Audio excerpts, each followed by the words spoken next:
habe dir etwas zu sagen. Was? Was ist los? Ich werde heiraten und ich brauche dich hier in Wien. Kein Problem, ich werde da sein. Du musst ihn heiraten, Isabel. Er ist sehr reich. Aber Mama, ich liebe ihn nicht. Was ist passiert? Eli, ich will nicht Bruno heiraten. Warum? Ich liebe jemand anderen. Wer liebst du? Stefan, er ist Schauspielerin, aber meine Eltern mögen ihn nicht.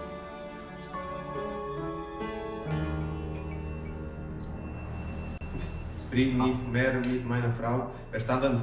Sie liebt dich nicht. Sie liebt mich. Lass sie in Ruhe.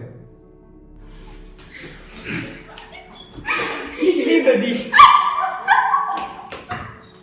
Hallo! Eli, Stefan.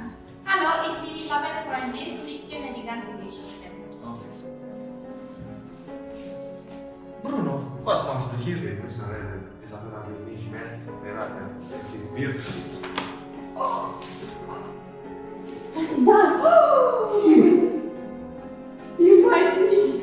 Frau Isabel, Ja? Stefan ist tot. Warum? Nein! Hallo Frau, ich möchte etwas zeigen. Was? Ist ein Bild. Ah, ja. Ja. Es geht um Stefan Tod. Ich habe den Mörder. Herr Bruno, bitte komm mit mir. Was? Was? Ich weiß nicht! Ich weiß nicht!